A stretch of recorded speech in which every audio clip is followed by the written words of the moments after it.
Hello everyone. It's the spookiest season that's upon us once again, and in order to celebrate this Halloween, we've asked our plug and pay guests to tell us their grisliest payroll horror stories. Well, here they are. I hope you enjoy them, and let's hope they don't keep you up at night.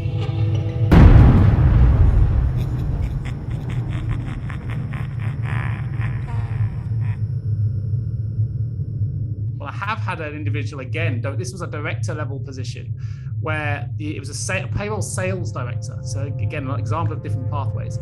Went in to do a final interview with the CEO. We've gone through all the major processes. It was really a meet and greet, so it should have pretty much been done. And the individual did come out and say, talking about horror stories, this will relate to the horror theme. He said, "I'd better let you know that nothing to do with me, but a member of my family did murder 2 individuals and bury them under my patio. I'm letting you know because it came out in the news, and obviously I'm associated with that news, although of course I have nothing to do with the offence itself. But being a sales director and being front facing, I wanted to be upfront and let you know that this may come out of the wash." Didn't get the job for those reasons. Way back in the day, I worked for a company in London, and it was a UK payroll only, and payroll software had died. It was the day of payroll. Nobody had been paid. And as the most junior member of the team, our CEO went down to the bank, withdrew the amount in cash. So you're talking like, I can't remember how much was it now? Over 100 grand, right? And basically came up to me and said, right, separate this into envelopes for every single person. So cash, put it into envelopes, and then go around to everyone's individual bank and pay the money in one by one. So I literally went around London for a whole day. I don't think you'd even be able to do this now, but yeah, I spent the whole day. I had, like at the start of it, I must have had over 100 grand on me just walking around London in these envelopes. I'd never been so nervous in all my life. And yeah, just went to banks one by one. So like I go to say Nationwide, and there'd be like 10 employees with Nationwide accounts. I'd have to do 10 paying in slips, hand over them, make sure each one goes in right. And it was like, yeah, I'd say that was probably my scariest day in payroll day. One of the horror stories that I have is an employee came to me after a while. It was summertime. "Hey, I haven't been paid in 5 months. "What do you mean you haven't been paid in 5 months? I've paid you. What happened? I don't, wait, what? Like that, what do you mean? No, it showed me bank statements. I have not been paid." Looking into the system, seeing what's going on, I'm seeing payments go out. And I'm like, "What's your account number? Did you change your account number?" You go back to the audit reports, you're looking at all the time frame of when's the last time you got paid? Let me see what you got. You start dissecting everything into it. And he's like, I haven't been paid since February. So here it is 5 months later, you're really dealing into it. The audit reports show a change on this particular date. This date happened. I did not change anything. Turns out it wasn't even his tag on the audit report.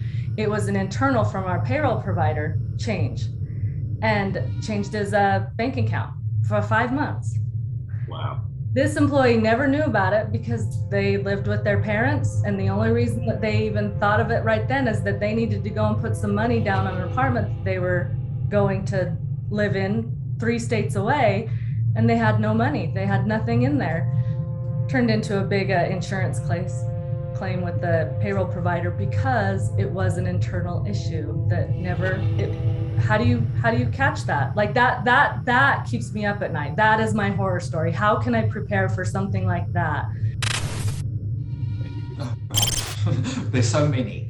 I will tell you this particular one stuck by me, and I think it's because of what it signifies.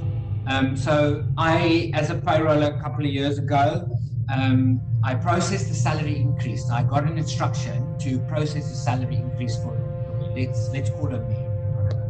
I processed the salary increase for Mary, and I sent my payroll to the financial manager for review, who uncovered that I had processed the salary increase for the wrong Mary. We had more than one Mary on our payroll. So needless to say, I had to go back to the HR department and question the instruction that I'd been given. And then we found out that the Mary that I did in fact process the salary adjustment for was not only the wrong Mary, she actually also left the company 6 months ago. And no one told us, no one told payroll. So the employee had been receiving salary for 6 months. And if it wasn't for this mistake, we wouldn't have uncovered it. Then the legal team decided to write off the money that the employee has received because legal costs to recuperate was far more than the salary that the employee received. So there's always a silver lining, I'll say that. But data mistakes are real.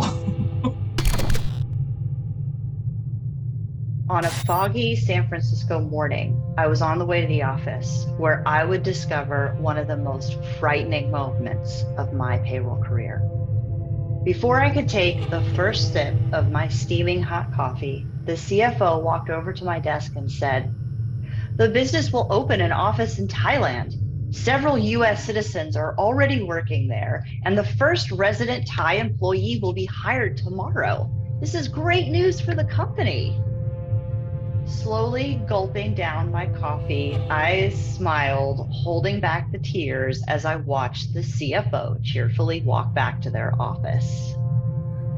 This may be good for the business, but this isn't good for me. I have never implemented a global payroll before, and I have no idea where to begin.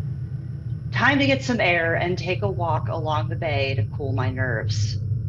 As the fog cooled my skin and the splashing of the water settled my nerves, I began to feel more at ease.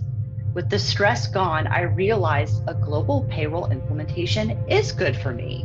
In fact, I was so convinced that I proclaimed out loud, "This is a huge opportunity for me." With my newfound energy and excitement, I ran back to the office to get started. At my desk, I ripped off my sweater, gulped down a whole glass of water in 30 seconds, and was breathing quickly.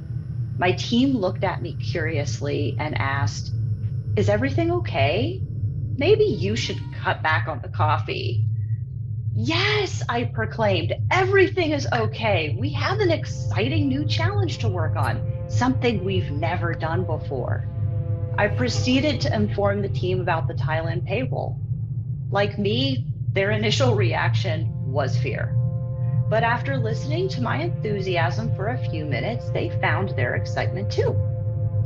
Implementing the Thailand payroll was not all fun and games. In fact, it was challenging, technically and mentally. Since there were already people working there, we had to creatively pay them for a time, which wasn't exactly the way it was supposed to be done. 60 days later, we finally were able to pay everyone correctly, which was a sigh of relief worth celebrating. The CFO took us all out for a fancy lunch to congratulate and thank us for our hard work. At the end of the lunch, everyone was relaxed and proud of themselves. Just when we thought it was time to go, the CFO stood up and proclaimed, "I have more good news. We are opening an office in Brazil next week, so you have another opportunity to do this again. Isn't that great?" Immediately, everyone's smiles turned into fright, which caught the CFO off guard. "What's wrong?" Breaking the awkward silence, I said, "We are full from this great lunch and need to rest up before diving in on the next challenge. Thank you for your confidence in us to help grow the business. We will get it done." Implementing new payrolls around the world became the norm as the business continued growing.